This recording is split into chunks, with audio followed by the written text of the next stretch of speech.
আমার আব্বাজান শেখুল হাদিস আল্লামা আজিজুল হক রহমতুল্লাহ আলাই তিনি এই কথা বলতেন যে একজন মেয়ের জন্য তার বাবার পক্ষ থেকে কোরআন শিক্ষা দেওয়ার চেয়ে বড় কোনো উপহার আর হতে পারে না। এর চেয়ে বড় কোনো আর উপহার হতেই পারে না। এটা শুধু তিনি বলেন নাই, আমার আব্বাজান তার জীবনে অক্ষরে অক্ষরে এটা বাস্তবায়ন করেছেন। আমার আব্বার অনেক সন্তান, আমরা 13 ভাই বোন, 8 বোন 5 ভাই। এই 8 বোনের মধ্যে 6 বোনই কোরআনের হাফেজা। তারপরে এই বোনদের মাধ্যমে আমার আব্বার জীবদ্দশায় আমার বড় বোনের 4 সন্তান সবাই হাফেজ আলেম, মেজ বোনের 8 সন্তান 6 মেয়ে 2 ছেলে সবাই হাফেজ আলেম। তারপরের বোনের তারও এরকম 6 মেয়ে 2 ছেলে 8 জন সবাই হাফেজ। তারপরের জনের 5 মেয়ে 4 ছেলে 9 জন সব হাফেজ। তারপরের বোনের ওনার 3 মেয়ে 2 ছেলে সব হাফেজ। তারপরের বোনের 6 মেয়ে 4 ছেলে 10 জন সব হাফেজ। তারপরের বোনের 2 মেয়ে 2 জন হাফেজ। তারপরের পরের বোনের 2 ছেলে 2 মেয়ে 4 জন সব হাফেজ। এটা হলো প্রথম জেনারেশন। দ্বিতীয় জেনারেশনের বললাম, দ্বিতীয় জেনারেশনের পর তৃতীয় জেনারেশন আমার মেজ বোনের বড় মেয়ে, মেজ বোনের বড় মেয়ে, সেও এখন নানি। আমার বোনও হায়াতে আছে, বোনের মেয়ে সে আমার চেয়ে অল্প একটু বড়, সে নানি। তো তারও এরকম 6 মেয়ে আর 3 ছেলে 9 জন সবাই হাফেজ। আলহামদুলিল্লাহ। এটা আমার আব্বাজান শেখুল হাদিস রহমতুল্লাহ আলাই ওই যে জীবনের শুরুতে একটা কথা বিশ্বাস করেছিলেন যে একজন মেয়ের জন্য তার বাবার পক্ষ থেকে এর চেয়ে আর বড় কোনো উপহার হতে পারে না যে মেয়ের বুকের মধ্যে, সিনার মধ্যে আল্লাহর কোরআনের নূর প্রজ্বলিত করে দিলেন।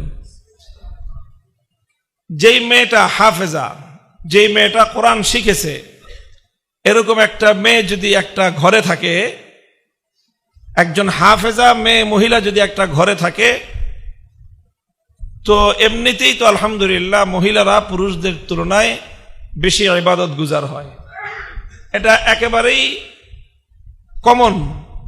মহিলা যদি দিনদার হয় পুরুষের চেয়ে বেশি দিনদার হয়, মহিলা যদি বদ্দিন হয় পুরুষের চেয়ে বড় বদ্দিন হয়।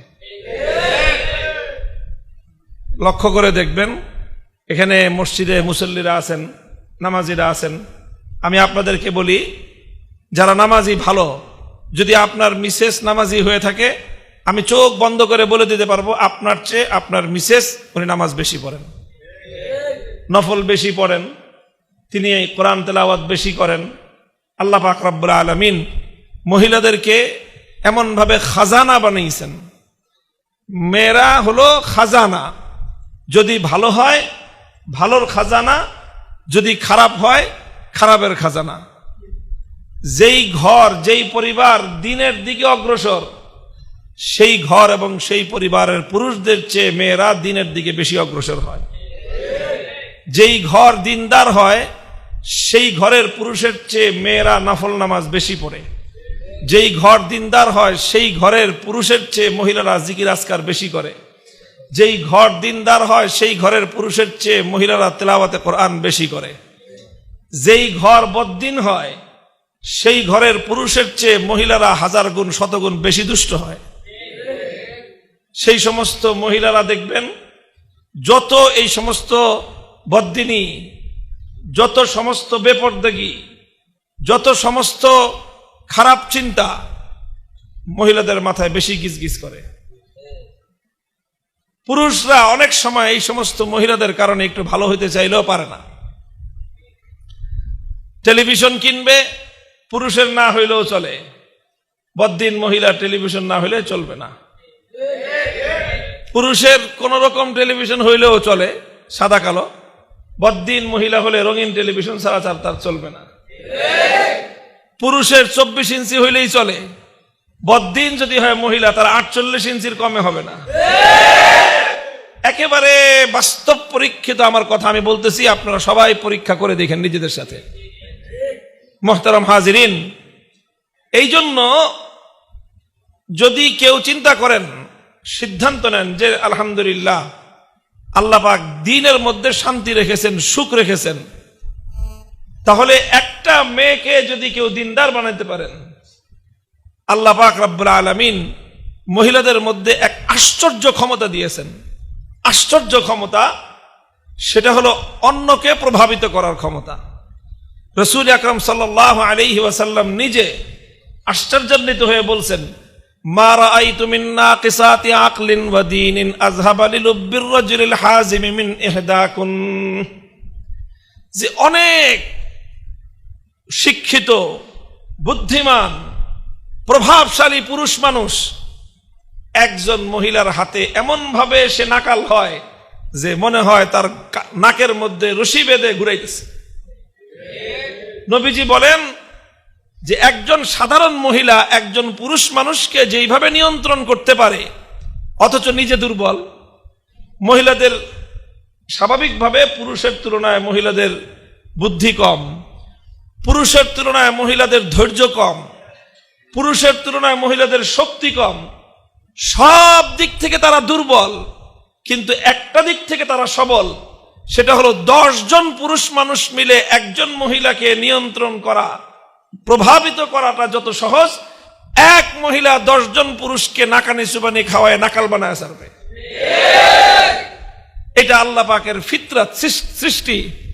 আল্লাহ বলেছেন, তুমি যত বড় শিক্ষিত হও, যত বড় ডিগ্রিধারী হও, যত বড় ক্ষমতাবান হও, তোমার মিসেস গন্ড মূর্খ, স্কুলের বারান্দায়ও পা দেয় নাই, আর তুমি ট্রিপল MA ডবল ডক্টরেট, তোমার বাড়িতে গিয়ে দেখবেন বলতেছে বাজার করে আসো, কয় ঘুমে ধরছে, কয় আবার বলতেছি বাজারে যাও, সব সোজা সোজা।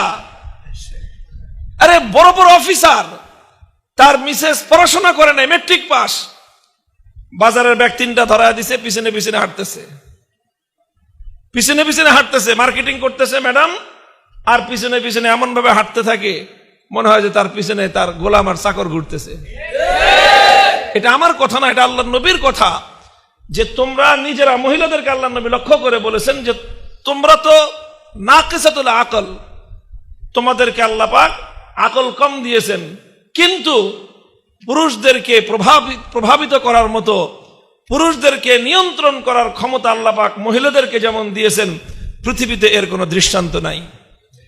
এই জন্য একটা মেয়ে যদি দিনদার হয়, ওই বাড়িতে দিনদার হওয়া ছাড়া পুরুষের আর ভালো ভাত খাওয়ার কোনো সুযোগ নাই। খবর নিয়ে দেখেন, অনেক মানুষ এরকম প্রভাবশালী মানুষ ঘরে গিয়ে কাইত হয়ে গেছে। হবে না কিভাবে?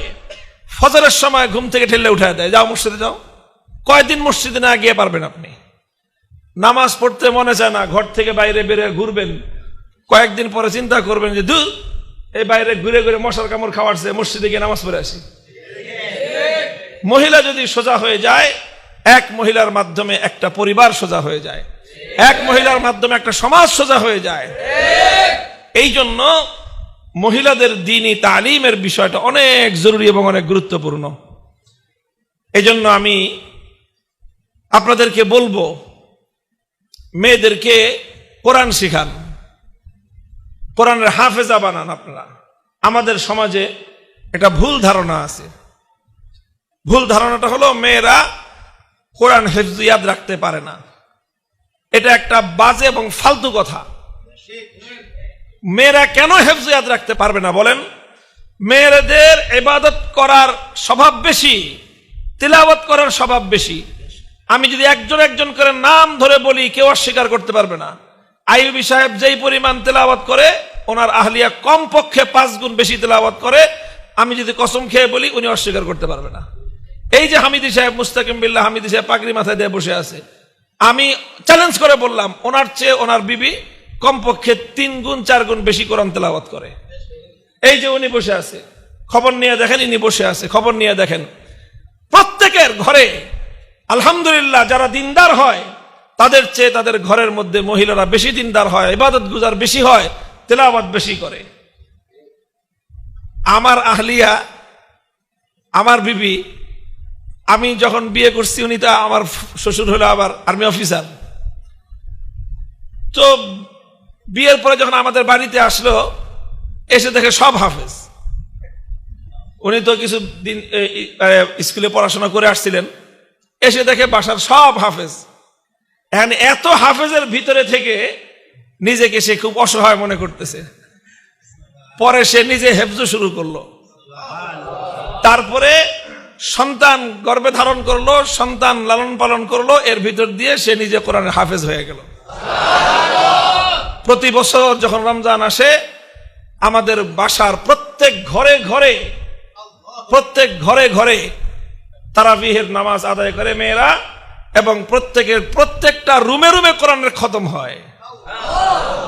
আপনাদের তো এক পুরা মহল্লা মিলে মসজিদ এক খতম হয়, আমাদের প্রত্যেক ঘরে ঘরে না মিয়া, প্রত্যেক রুমে রুমে কোরআনের খতম হয়।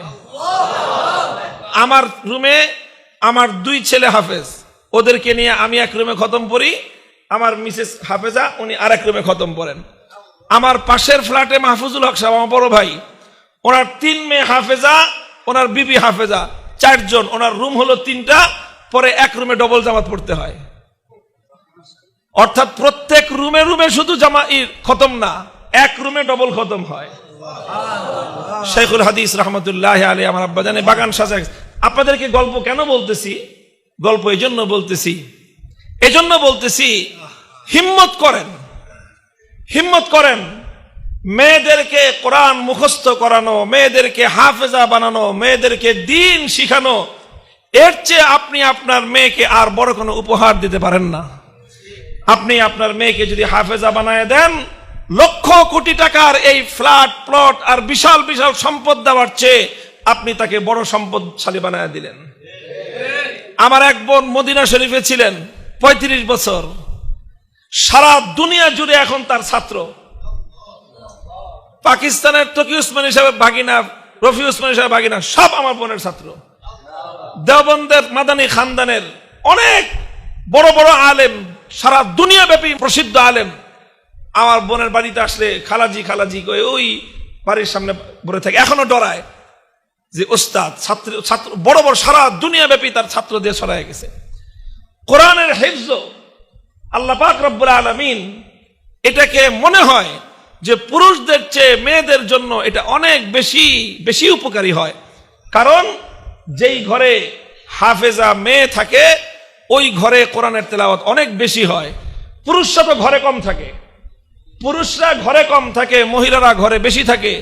মহিলা যদি হাফেজা হয় তাহলে তার প্রচুর পরিমাণ কোরআনের তেলাওয়াত হয়। যেই ঘরে কোরআনের তেলাওয়াত হয় সেই ঘরের চেয়ে বেশি রহমত কোন ঘরে বর্ষিত হবে? এই জন্য কেউ যদি চান নিজের ঘর আল্লাহর রহমতের দ্বারা আলোকিত থাকুক, কেউ যদি চান নিজের ঘরের মধ্যে রাত দিন আল্লাহর রহমত বর্ষিত হোক, ঘরের মেয়েদেরকে কোরআন শিখান, কোরআনের হাফেজা বানায় দেন। দুনিয়ার অনেক বড় বড় ডিগ্রি অর্জন করে একটা মেয়ে যেই পর্যন্ত পৌঁছতে পারবে, এক মেয়ে কোরআনের হিফজের বদৌলতে ইনশাআল্লাহ দুনিয়া এবং আখিরাতে তার চেয়ে অনেক বেশি অগ্রসর হতে পারবে।